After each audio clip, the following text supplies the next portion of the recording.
Paciente masculino de 54 años, originario de Girardot y procedente de Bogotá. Químico desde hace 25 años, con factores de riesgo cardiovasculares dados por su edad. Es sedentarista, obeso, presenta dislipidemia y hábito de fumar 90 paquetes al año durante 20 años. Asistió el 13 de marzo de 2008 a consulta externa con medicina interna de la Fundación Santa Fe Bogotá por cuadro de dolor torácico precordial de 5 días de evolución, opresivo con intensidad de 6 a 10, sin irradiación, desencadenado con medianos esfuerzos y disnea parotística nocturna.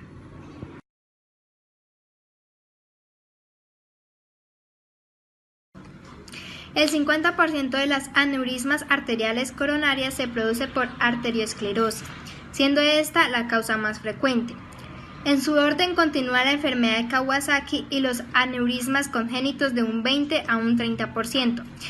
Otro tipo de causas son los trastornos inflamatorios, las enfermedades de tejido conectivo, las enfermedades infecciosas, los casos relacionados con fármacos o tóxicos, las traumáticas, las metástasis tumorales, las endocrinológicas y las que ocurren luego de angioplastia coronaria. Existe una incidencia del 30% de formación de aneurisma coronario en los consumidores de cocaína.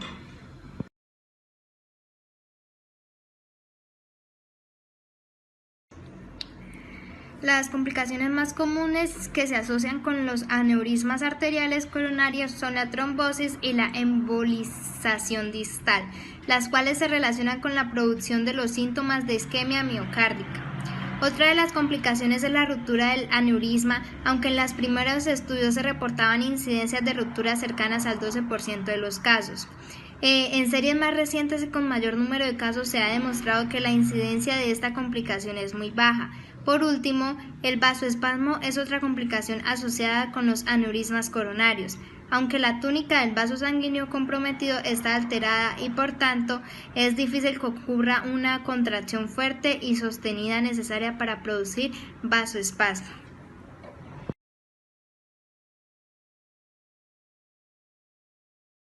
Epidemiología y topografía. La incidencia de aneurisma arterial coronaria varía entre el 1.5% y 5% y es más frecuente en hombres que en mujeres. La incidencia puede variar entre distintas poblaciones. Es así como un estudio realizado en India reporta tal vez la más alta incidencia del 10% y 12%, sugiriendo la participación de factores ambientales o genéticos.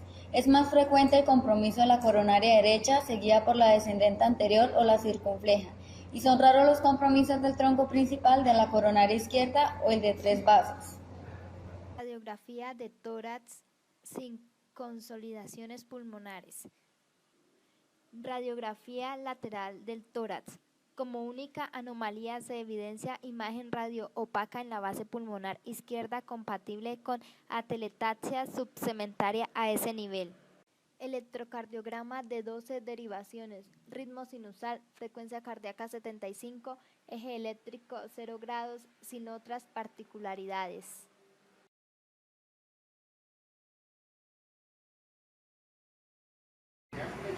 Tratamiento. Puede inhibirse por los bloqueadores de los receptores tipo 1 de angiotensina 2, como los sartán, el cual puede prevenir la formación de aneurismas aórticos. El estudio fue realizado en ratones modelos con síndrome de Marfan. Puede requerirse tratamiento también de antiplaquetario que utilicen la aspirina o el cipodogrel o anticoagulantes como la warfarina. Otra estrategia es el uso de medicamentos vasodilatadores como es el calcio antagonista o nitratos. En raros casos se cursen con vasoespasmo. La implantación del stent ha sido alguna de las estrategias no quirúrgicas de esta patología.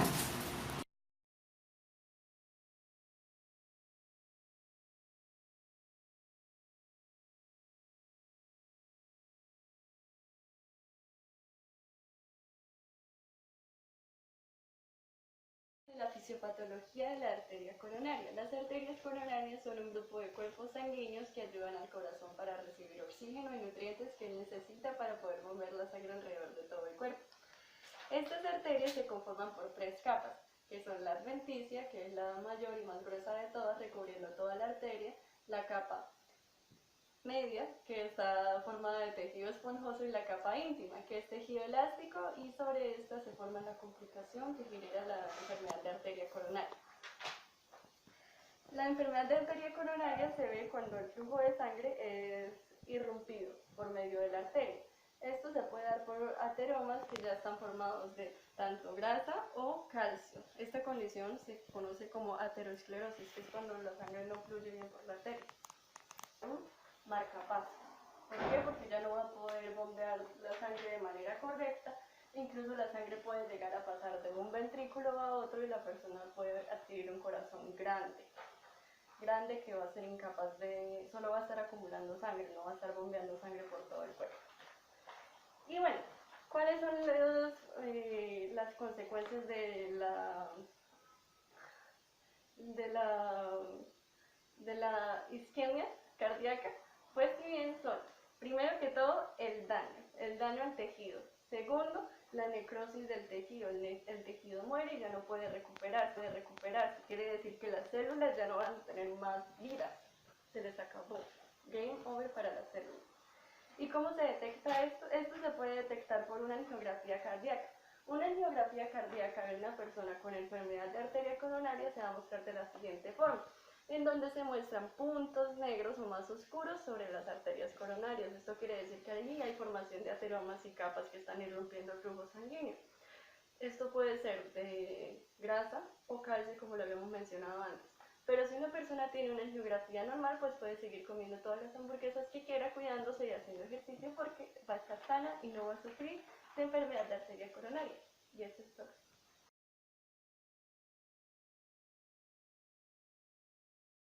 No existen características clínicas definidas que se asocien a los aneurismas arteriales coronarios, aunque usualmente se caracteriza por síntomas anginosos o eventos coronarios agudos, teniendo en cuenta que puede haber una formación de trombos al interior del aneurisma y ruptura de la pared debilitada. En algunos casos se puede asociar con hipertensión arterial y la presencia de síntomas de isquemia miocárdicas en pacientes jóvenes y con antecedentes de enfermedades en el tejido conectivo. El estándar de oro con el cual se evidencia la presencia de estas anomalías vasculares es la angiografía coronaria, ya que suministra información acerca del tamaño, la forma, topografía, el número, además determina la presencia de estenoides asociadas a otros métodos menos invasivos. Otros métodos menos invasivos como la cardiografía transtorácica bidimensional. Los aneurismas coronarios también pueden observarse en estudios de tomografía computarizada y resonancia magnética torácica, con el ultrasonido intravascular, con el cual se logra una mejor caracterización del aneurisma y una mayor diferenciación entre el aneurisma verdadero y el falso.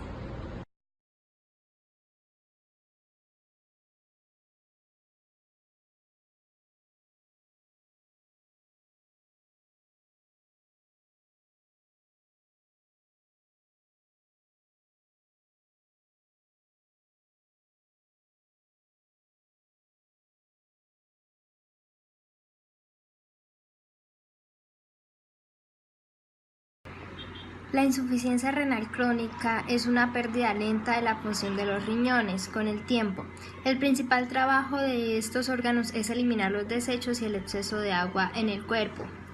Los riñones filtran los desechos y el exceso de líquido de la sangre. Cuando fallan los riñones, los desechos se acumulan. Bueno, uno de los síntomas son problemas para dormir, hinchazón en los pies y los tobillos, náuseas, exceso al orinar o orinar poquito, no sentir hambre y si no tiene, puede que no sientas alguno de los síntomas. Y hay otros que son la fiebre, la erupción, hemorragias por la nariz, y si tienes uno o más de estos síntomas, puede que sufras de algún síntoma de severo en los riñones.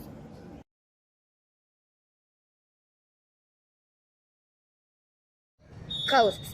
La diabetes y la hipertensión arterial son las dos causas más comunes y son responsables de la mayoría de los casos. Muchas otras enfermedades y afecciones pueden dañar los riñones, como por ejemplo trastornos autoinmunitarios como es el lupus eritematoso sistémicos y la esclerodermia, defectos de nacimiento, anomalías congénitas de los riñones como es la poliquisiosis renal, ciertos productos químicos tóxicos, lesiones al riñón, infecciones o cálculos renales, problemas con las arterias que irrigan los riñones y algunos medicamentos como los calmantes de dolor, como son los analgésicos y fármacos para el cáncer.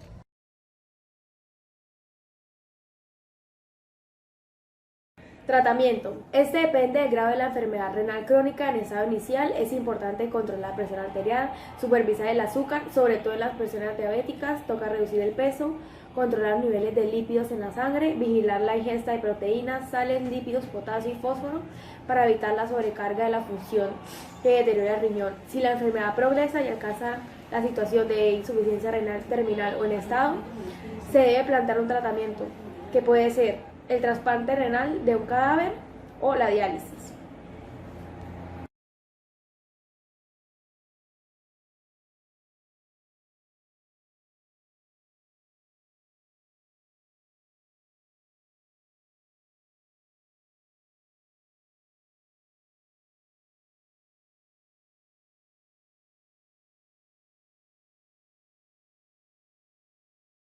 La fisiopatología de la insuficiencia renal crónica depende directamente de la causa que haya provocado el daño del riñón.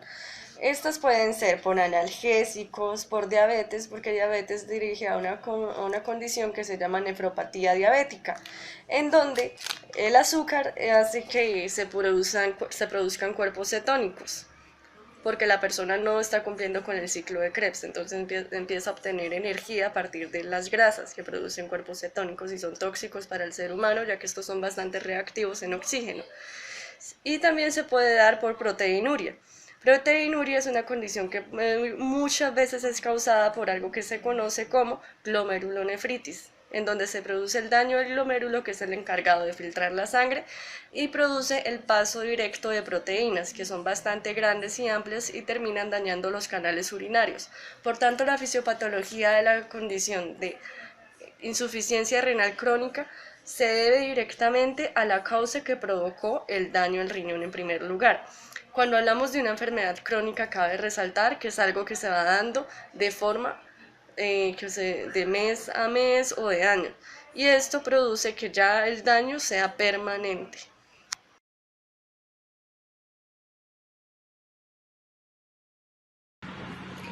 En el caso clínico tenemos el diagnóstico, la evaluación y el manejo de la enfermedad renal en el embarazo. Tenemos una mujer saludable en embarazo.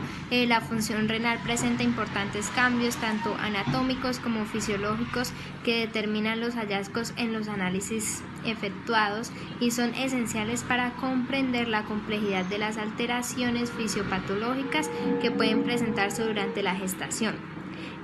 Tanto en el desarrollo de un daño renal agudo, la falla renal aguda y la enfermedad renal crónica son causas importantes de mortalidad en el feto.